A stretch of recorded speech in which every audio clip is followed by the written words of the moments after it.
नमस्कार, मैं हूं राकेश। आप देख रहे हैं AN वर्ल्ड। इस वक्त मौजूद हैं DRD institute of computer studies Bhagwanpur में। इस संस्थान में जो बच्चे हैं, ग्रामीण परिवेश के जो बच्चे हैं, वो कंप्यूटर की शिक्षा लेते हैं, तकनीकी शिक्षा प्राप्त करते हैं। यहाँ के जो संचालक है राहुल सर, आइए हम बात करेंगे उनसे और जानेंगे क्या कुछ खास है उनके शिक्षण संस्थान में। ये जो संस्थान है आप देख रहे हैं, इसमें काफ़ी बच्चे पढ़ते हैं और इस वक्त हमारे साथ मौजूद हैं यहाँ के संचालक टीचर राहुल सर। दरअसल में राहुल सर एक सॉफ्टवेयर इंजीनियर रह चुके हैं, जो बेंगलोर में सॉफ्टवेयर इंजीनियर थे, और आज राहुल सर हमारे साथ हैं। राहुल सर, सबसे पहले तो आपको नव वर्ष की ढेर सारी शुभकामनाएं। बहुत बहुत शुक्रिया सर, आपको भी नव वर्ष की ढेर सारी शुभकामनाएं और हमारे देखने वाले सारे व्यूअर्स को भी नव वर्ष की हार्दिक शुभकामनाएं सर। राहुल जी, आप बेंगलोर में सॉफ्टवेयर इंजीनियर रहे हैं, बिल्कुल। फिर ऐसी क्या आवश्यकता पड़ गई कि आपने उसको छोड़ करके यहाँ पे एक संस्थान खोला? सर, इसका अगर आपको जवाब चाहिए तो आज से 2 साल पहले जाना होगा, जब यहाँ पे कोरोना का समय चल रहा था। बहुत ही भयावह स्थिति थी उस वक्त। दरअसल मैं बेंगलोर में जॉब करता था। LYD टेक्नोलॉजीज कंपनी है जिसमें हम जॉब करते थे। एज एन एंड्रॉयड डेवलपर के तौर पे मैं काम करता था वहाँ पे। जी। ज़िंदगी से सेटिस्फाइड था, बट होता है ना, अपने अंदर से एक होता है कि आपको जो है अपना खुद का संस्था बनाना चाहिए। तो हमने कोशिश करा कि वहीं पे करूँगा करके, तो वहाँ एक प्राइवेट लिमिटेड कंपनी मैंने खोली थी। बट सर, पार्टनरशिप में होने की वजह से काम थोड़ा ठीक से हो नहीं पाया वहाँ पे, तो मैंने उसको ड्रॉप कर दिया और फिर सोचा कि क्यों ना अपने घर ही जाऊँ। और चूँकि कोरोना का समय था और हमारे पिताजी को ऑलरेडी वहाँ पे कोरोना हो चुका था, जी। तो इसके वजह से मुझे वापस अपने घर पे यहाँ आना पड़ा। तो जब मैं यहाँ पे आया उस वक्त ही सर ये मेरे मन में, हालांकि पहले से प्लान था कि मैं एक इंस्टीट्यूट खोलूँगा बड़ा सा, बट यहाँ पर खोलूँगा ये मैंने कभी नहीं सोचा था बिहार में। क्योंकि यहाँ का जो सर इंफ्रास्ट्रक्चर है यहाँ पे, और जो आप देखेंगे पढ़ाई का जो यहाँ पे मयार है, कुछ सूटेबल नहीं होता है। तो आप इतना इन्वेस्टमेंट क्यों करेंगे जहाँ पे आपको लगता ही नहीं है कि आपको वो फ्रूटफुल हो पाएगा इन फ्यूचर। बट फिर भी चूँकि कोरोना टाइम पे हमारा सारा फैमिली एक जगह गैदर हुए यहाँ पे, तो यहाँ पे क्या हुआ सर कि यहाँ पे घूम रहा था मैं, तो मार्केट में क्या है कि एक नया मार्केट ये बन रहा था। तो यहाँ पे उस समय उनसे बात हुआ, तो यहाँ पे बोले कि देखिए स्कोप तो है यहाँ पे, कर सकते करके। तो मैंने भी सोचा कि अब चूँकि बहुत समय हो गया है, और वहाँ से सर ऑलरेडी मेरे को लेटर भी आ गया था कि आपका जॉब जो है नहीं रहा, हाँ, नो लॉन्गर। सो अब क्या है कि वहाँ पे फिर से वापस लौटने का मतलब था फिर से वही स्ट्रगल और फिर से जो इंटरव्यू वगैरह का तैयारी करना। सो मैंने उसको कर दिया क्विट और बोला कि अब जो भी होना है अब यहीं पे होना है। चूँकि बहुत समय यहाँ रह गया, तो यहाँ के माहौल को भी मैंने देखा, स्टूडेंट्स की हरकतों और उनके पढ़ाई लिखाई को भी मैंने देखा। तो फाइनली तय किया कि चलो यहाँ पे इंस्टीट्यूट खोलता हूँ। जो भी मेरे पास कुछ सेविंग्स वगैरह था, प्लस पिताजी से कुछ हेल्प लेकर के मैंने ये इंस्टीट्यूट को खोला। यहाँ पे ज़रूरी था, कंप्यूटर इंस्टीट्यूट का बहुत ज़रूरी था। चूँकि यहाँ पे क्या है, पहले से भी है इंस्टीट्यूट्स यहाँ पे, बट वो लोग क्या है, इसे कमाई का जरिया बनाए हुए हैं। ठीक है, शिक्षा पे ध्यान नहीं है। बस आप किसी भी तरह से कोर्स कंप्लीट कर लीजिए, और कंप्लीट करते ही आप बस सर्टिफिकेट लीजिए, आपको पेमेंट दे देना है। मतलब यहाँ पे जो भी है वो सर्टिफिकेट से ही ज़्यादा मतलब रखते हैं। आप तो जानते हैं यहाँ सर्टिफिकेट मिलना बहुत आसान है। एक सवाल आता है कि हमारे जो सरकार है, तो सरकार की शिक्षा नीति भी रही है, और उन्होंने शिक्षा नीति में माने सरकार की शिक्षा नीति को आप किस तरीके से देखते हैं? देखिए, हम लगभग बाहर रहे हैं, हालांकि मेरी पैदाइश बिहार में ही है, बट हम बाहर रहे हैं। हम लगभग बहुत से स्टेट्स में मैंने अपना समय भी गुजारा है, और मैंने अच्छे से देखा है वहाँ की पढ़ाई लिखाई का कल्चर वगैरह को। बैंगलोर से तो बिल्कुल भी कंपेयर नहीं कर सकते, क्योंकि हमारा पढ़ाई बैंगलोर में भी हुआ है और कलकत्ता में भी हुआ है। लेकिन जब मैं बिहार आता हूँ तो यहाँ पर जो है बहुत तरस आती है सर, यहाँ का शिक्षा व्यवस्था को देख करके। आप उदाहरण के लिए देख लीजिए ना, STET 2019 के बच्चे आंदोलन कर रहे हैं। अभी भी आप यूट्यूब पर जाइए, आपको बहुत सारे वीडियोज़ वहाँ पर मिल जाएंगे। STET, TET का तो बहुत सारा, मतलब टीचर्स को हालांकि परीक्षा पास कर चुके हैं वो, फिर भी उनको नौकरी नहीं मिल रहा है। आप समझ रहे हैं? तो सोचिए, शिक्षक का जहाँ ये हालत है, वहाँ पे स्टूडेंट्स का क्या हो सकता है? आप सोच करके देखिए, स्कूल है बट नाम के लिए है, तो क्या फ़ायदा ऐसा स्कूल बना करके जब वहाँ पे टीचर ही नहीं है अवेलेबल आपके पास। तो कहने का मतलब है कि यहाँ पे पढ़ाई का बहुत बुरा हालत है सर। दूसरी बात, यहाँ पर जो है सर, अंग्रेजी का जो शिक्षा है ना, इसको कभी भी मान्यता नहीं दिया गया है। ये SC ST वाला समय से ही ये मतलब जो है कि अंग्रेजी का यहाँ पे बुरा हालत है। बच्चे अंग्रेजी बस फॉर्मेलिटी के लिए लेते हैं एज एन ऑप्शनल, कि जैसे तैसे पास कर लेना है। जब तक अपने बिहार में अंग्रेजी को एक सम्मान की दृष्टि से उसको, मतलब कम से कम कुछ नहीं कीजिए, सरकार से निवेदन है कि कुछ नहीं कीजिए, आप अंग्रेजी को जो है ना आवश्यक बना दीजिए। आप प्राइमरी से ही अंग्रेजी को आवश्यक बना दीजिए, फिर देखिए हमारे बच्चे जो हैं किसी भी फील्ड में आगे चल करके नहीं पिछड़ेंगे। एक सवाल आता है कि जो सरकार है एक तकनीकी शिक्षा पे बात करती है और लागू भी हो गया है, लेकिन उससे आप कितना सहमत है बिहार में? देखिए सर, लागू कर देना और धरातल पर दिखना ये दो अलग अलग चीज़ है, ठीक है ना। अब देखिए, हालांकि ये भी नहीं कहेंगे कि कुछ नहीं हुआ, ऐसा नहीं है। बहुत बदलाव देख रहे हैं हम बिहार में। आने वाले पिछले 5 साल में आप देखें तो बहुत सारी बदलाव आपको मिलेगी। अब उदाहरण के लिए आप मोबाइल, इंटरनेट देख लीजिए, आप इलेक्ट्रिसिटी का मायार देख लीजिए। ऊपर वाला का दया से और सरकार का थोड़ा सा जो दया दृष्टि है, इसकी वजह से हमारे बिहार में लगभग इलेक्ट्रिसिटी का जो है कुछ सुधार आया है, काफ़ी कह सकते हैं इसको। और इलेक्ट्रिसिटी में सुधार की वजह से जो है हमारा जो इंफॉर्मेशन टेक्नोलॉजी में जो है, अब जो आने वाले 5 साल को आप अगर देखेंगे तो सबसे बड़ा बात तो सर इंफॉर्मेशन टेक्नोलॉजी बहुत जो है बूम करने वाला है ये मार्केट, और हो ही रहा है। इनफैक्ट अपना बिहार में भी इसमें तरक्की होने वाला है। तो कंप्यूटर शिक्षा जरूरी है, राइट।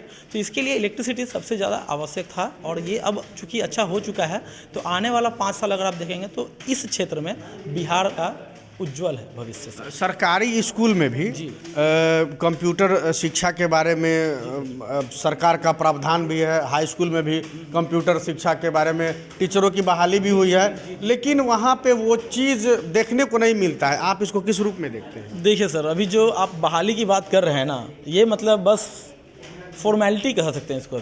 अभी मतलब जितना ज़रूरत है ना, अभी उतना हुआ ही नहीं है। मतलब आप धरातल पे ही देख लीजिए ना, हुआ ही नहीं है।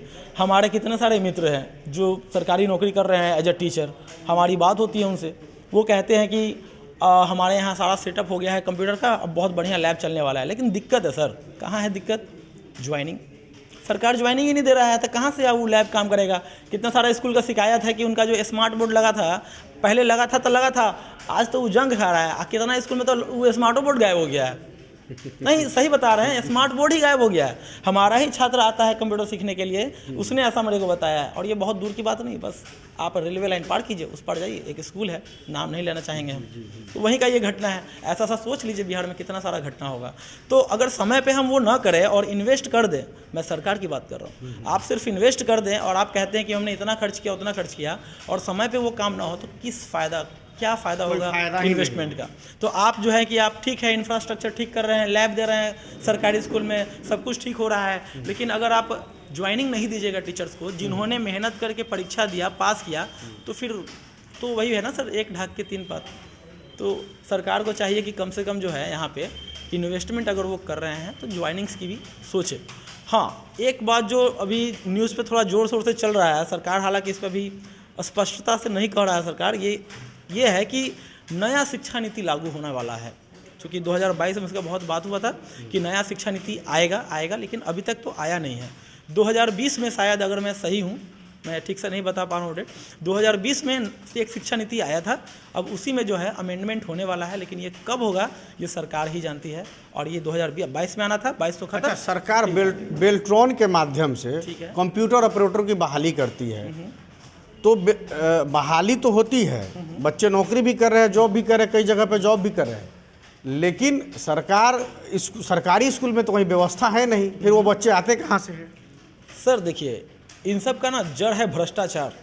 भ्रष्टाचार देखेंगे कहीं ना कहीं तो हर चीज़ में जुड़ा हुआ है भ्रष्टाचार। अपने सरकार में भी भ्रष्टाचार है। आप बेल्ट्रॉन की बात कर रहे हैं, हाँ ठीक है, मान लिया कि बेल्ट्रॉन से जो है वैकेंसी आ रहा है और ज्वाइनिंग्स करा रहे हैं सरकार, मानते हैं थर्ड पेरोल सिस्टम पे ही ज्वाइनिंग हो रहा है, ठीक है ना, थर्ड पेरोल सिस्टम पे। बट सर उस ज्वाइनिंग में आप अगर ध्यान से देखेंगे ना, तो पैसा दे करके ज्वाइनिंग लेने वाले बहुत लोग हैं, और बेल्ट्रॉन में तो सर बहुत ज़्यादा भ्रष्टाचार है। आप देख लीजिएगा, थोड़ा बेल्ट्रॉन जा करके वहाँ पे कुछ न्यूज़ लीजिए, आपको पता चल जाएगा। आरोप लगा रहे हैं, एकदम साफ साफ आरोप है, बेल्ट्रॉन में भ्रष्टाचार है। हमने देखा है, हमने बहुत से लोगों से बात किया है, उन्होंने साफ साफ कहा कि सर मैंने 4 लाख दिया है, 5 लाख दिया है। एक आखिरी सवाल, भगवानपुर में तो बहुत सारे शिक्षण संस्थान हैं, ठीक है, लेकिन आपका जो संस्थान है औरों से बेहतर कैसे है? मैंने आपको पहले ही बताया था सर कि यहाँ पे शिक्षण संस्थान तो है सर, बट वो जो है मतलब फॉर्मेलिटी के लिए है, सिर्फ उनको फीस से मतलब होता है। अब आप कहेंगे ये भी आरोप है, तो इसको आप अगर स्पष्ट रूप से जानना चाहते हैं ना, तो आप छात्र से बेहतर बात कर सकते हैं। छात्र कितनी बार अपना कोचिंग संस्थान बदलता है ना, वो छात्र ही समझता है। आप इंटर के छात्र से पता कीजिए, ढंग का कोचिंग स्थान आपको नहीं मिलेगा कहीं भी उस छात्र को जहाँ पर कि वो पूरा ठीक से पढ़ाई कर सके। और अगर कोई पढ़ भी रहा है, हम ग्रामीण इलाका की बात कर रहे हैं, पढ़ भी रहा है तो वो बेचारा मजबूर है, क्योंकि हर कोई ये अफोर्ड नहीं कर सकता है कि वो हाजीपुर या मुजफ्फरपुर जाएगा कोचिंग संस्थान में पढ़ने के लिए। ठीक है, हाजीपुर जैसी सुविधा भगवानपुर में मुश्किल था सर, लेकिन इसको हम चाहते हैं मुमकिन बनाएं। अच्छा, मुमकिन बिल्कुल, इसी को मुमकिन बनाने के लिए सर हम अभी कंप्यूटर इंस्टीट्यूट यहाँ पे खोले हैं, और वो भी बहुत ज़्यादा कैपेसिटी में। आप कैमरा से दिखा सकते हैं, हमारे पास बहुत सारा कंप्यूटर्स हैं। हम बहुत ही कम फीस पर क्लास कराते हैं सर, यहाँ पे बहुत ही कम फीस में काम कराते हैं। अभी यहाँ पे जितने भी बच्चे अभी जो क्लास कर रहे हैं जी, तो ये सब लोग मतलब किसी खास पार्टिकुलर वर्ग के बच्चे हैं या फिर डिफरेंट क्लास के बच्चे हैं? बिल्कुल सारे अलग अलग वर्ग के हैं सर। यहाँ पे हम कोई भी कास्ट सर्टिफिकेट लेकर के हम ज्वाइनिंग नहीं दिलाते हैं। वर्ग मतलब वो जाति वर्ग नहीं, मेरे कहने में क्लास स्टैंडर्ड। अच्छा, स्टैंडर्ड जैसे कोई 10th में होंगे, कोई 11th में होंगे, कुछ ग्रेजुएशन में होंगे, हर स्टैंडर्ड 10th के ऊपर एटलीस्ट जो भी आपको डिप्लोमा करना होता है वो 10th के ऊपर ही स्टार्ट होता है। ठीक है, जैसे कि आप 10th पास करते हैं तभी ITI में जाते हैं ना, तो ITI आपका डिप्लोमा कोर्स है। हम लोग डिप्लोमा कोर्स कराते हैं, सर्टिफिकेट कोर्स कराते हैं। डिग्री कोर्स आने वाले समय में हम लोग ऊपर वाले की दया से जरूर कराएंगे, लेकिन अभी डिप्लोमा और सर्टिफिकेट कराते हैं। डिप्लोमा 1 साल का होता है सर मैक्सिमम, और 2 साल का भी होता है, और सर्टिफिकेट आपका 3 महीने का लेकर 6 महीने तक। अच्छा, आपके यहाँ से कितने बच्चों का अभी तक प्लेसमेंट हुआ है? देखिए सर, प्लेसमेंट की अश्योरिटी तो सही बताएं तो एक बड़ी से बड़ी प्राइवेट लिमिटेड कंपनी भी होती है ना सर, तो वो नहीं देती है प्लेसमेंट का अश्योरिटी। बच्चे लोगों का अगर जी मैं बता देता हूँ सर आपको। हम यहाँ पे किसी भी बच्चे को अगर मैं एडमिशन लेता हूँ तो मैं ये प्रलोभन नहीं देता हूँ कि आपका प्लेसमेंट करवा दूंगा, आपको ज्वाइनिंग दिलवा दूंगा, बिल्कुल भी नहीं। हमारा सबसे इंपॉर्टेंट फोकस होता है सर उस बच्चे के नॉलेज पे। हम चाहते हैं जो भी बच्चा यहाँ आ रहा है वो कुछ ना कुछ सीख के जाए। वर्ड, एक्सेल, पावर पॉइंट, बहुत सारी सॉफ्टवेयर्स हैं जो हम सिखाते हैं। हम कंप्यूटर का हर सारा कोर्स करवाते हैं यहाँ पे, लेकिन हमारा एक ही मोटिव होता है कि बच्चा सीख के जाए, कल को अगर कहीं पे भी वो जॉब के लिए जाए तो उसका प्रोफिशिएंसी दिखे कंप्यूटर पे, हाँ कि ये लड़का रियल में कुछ सीखा है कोर्स में कंप्यूटर में। ऐसा नहीं कि सिर्फ सर्टिफिकेट ले लिया और बस हो गया।